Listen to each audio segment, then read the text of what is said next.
ஆன்மீகம் மீடியா நேயர்களே, இன்றைய பதிவில் நாம் காண இருப்பது மாசி மகத்தின் சிறப்புகள் மற்றும் பலன்கள்.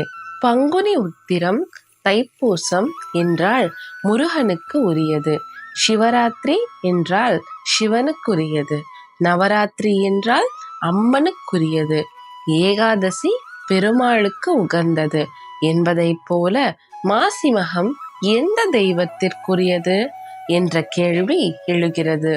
இதனாலேயே மாசி மகத்தின் மகத்துவம் பலருக்கும் தெரியாமல் உள்ளது.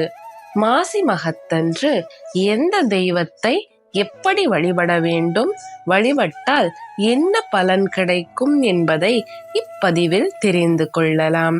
முன்பொரு காலத்தில் வருண பகவானை பிடித்த பிரம்மஹத்தி அவரை கடலுக்குள் ஒளித்து வைத்திருந்தார். வருண பகவான் சிவபெருமானை வேண்ட சிவபெருமான் அவரை காப்பாற்றி விடுவித்த தினம் மாசி மகம் ஆகும். அப்போது வருண பகவான் சிவபெருமானை அன்றைய தினத்தில் புண்ணிய தீர்த்தமாடுவோரின் பாவங்களை நீக்கி அவர்களுக்கு வீடு பேறு பெற்று வாழ அருளும்படி வேண்டினார். சிவபெருமானும் அவ்வாறே வரமளித்தார். முன்பொரு காலகட்டத்தில் பார்வதி தேவியார் யமுனை நதியில் ஓர் தாமரை மலரில் வலம்புரி சங்கு வடிவில் தவஞ்செய்து கொண்டிருந்தார். தட்ச பிரஜாபதி எனும் அரசன் தனது மனைவி வேதவல்லியுடன் யமுனை நதியில் வந்து நீராடினான். அப்போது அங்கு தாமரை மலரில் இருந்த வலம்புரி சங்கினை கண்டெடுத்தார். எடுத்த மாத்திரத்திலேயே அது பெண்ணுருவாயிற்று. இது சிவனாரின் வரப்படி பார்வதி தேவியாரே வந்தார் என உணர்ந்து வேதவல்லியுடன் அக்குழந்தையை அரண்மனைக்கு எடுத்துச் சென்றார். அம்பிகைக்கு தாட்சாயினி என்று நாமகரணம் சூட்டி அன்புடன் வளர்த்தார் என்று கந்த புராணம் கூறுகிறது. அம்பிகை மாசிமக நட்சத்திரத்தில் அவதரித்ததால் மாசிமகம் பெருமை பெறுகின்றது. தந்தைக்கு முருகன் மந்திர உபதேசம் செய்த நாளும் மாசிமகம்தான்.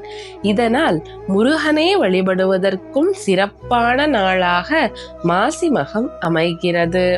மேலும் பாதாளத்தில் இருந்து பூமியை பெருமாள் வராக அவதாரம் எடுத்து வெளிக்கொணர்ந்த நாளும் மாசி மகத்தன்றுதான். இதனால் இந்நாள் பெருமாளை வணங்குவதற்கு உரிய நாளும் ஆகிறது. அத்தனை தெய்வங்களையும் வழிபடுவதற்கான சிறப்பான நாளான மாசிமகம் அமைகிறது. இந்த நன்னாள் தோஷம் நீக்கும் புண்ணிய நாளாக கருதப்படுகிறது. ஞானமும் முக்தியும் அளிக்கும் கேது பகவான் மகம் நட்சத்திரத்தின் அதிபதியாவார். எனவே இந்த நாளில் கேது பகவானை வழிபட அறிவாற்றல் சிறக்கும் என்பதால் குழந்தைகளும் பெரியவர்களும் நவக்கிரக சந்நிதியில் இருக்கும் கேது பகவானுக்கு வஸ்திரம் சாற்றி வழிபாடு செய்யலாம். மேலும் மகாவிஷ்ணு, உமா மகேஸ்வரர் மற்றும் முருகன் ஆகிய 3 தெய்வங்களையும் வழிபட்டால் இந்த பிறப்பு மட்டுமல்லாமல் முன் ஜன்மங்களில் செய்த பாவங்கள் அனைத்தும் விலகியோடும். ஆக மொத்தம் மாசி மகம் அன்று அனைத்து தெய்வங்களையும் வழிபடலாம். பிறவி பெருங்கடலில் வீழ்ந்து துன்பக்கடலில் மாய்ந்தெழுந்தும் ஆன்மாவானது இறைவனது அருட்கடலாகிய இன்ப வெள்ளத்தில் அமிழ்ந்து திளைக்கச் செய்யும் நன்னாளே மாசிமக கடலோடு தீர்த்தமாடும் நாளாகும். தீர்த்தமாட இயலாதவர்கள் விரதமிருந்து கோயிலுக்கு செல்லலாம். தமிழ்நாட்டில் 12 ஆண்டுகளுக்கு ஒரு முறை கும்பகோணத்தில் கும்பேசுவரர் கோவிலில் மாசிமக திருவிழா, அதாவது மகாமகம் சிறப்பாக நடைபெறும். அன்று யமுனை, சரஸ்வதி, கோதாவரி, நர்மதா, சிந்து, காவேரி போன்ற 12 நதிகள் மக்களின் பாவச்சுமைகளை அகற்றி புனிதம் பெற அங்கு வருவதாக ஐதீகம். மாசி மாதத்தில் சூரியன் கும்பராசியில் சஞ்சாரம் செய்வார். மக நட்சத்திரம் சிம்ம ராசிக்குரியது. அன்று சந்திரன் மக நட்சத்திரத்தில் சிம்ம ராசியில் சஞ்சரிப்பார். இந்நாளே மாசி மகம் எனப்படும். இந்த தினத்தில் தீர்த்தோற்சவம் நடைபெறுவது வழக்கம். மாசி மகத்தன்று குலதெய்வத்தை வழிபடுவதும் தரிசிப்பதும் மகத்தான பலன்களையும் அளித்தரும். மகம் நட்சத்திரத்தை பித்ருதேவா நட்சத்திரம் என்று அழைப்பார்கள். நதி, கடல், குளம், புண்ணிய தீர்த்தங்கள் போன்ற இடங்களில் தர்ப்பணம், பிதுர்க்கடன் செய்வது நன்மை தரும்.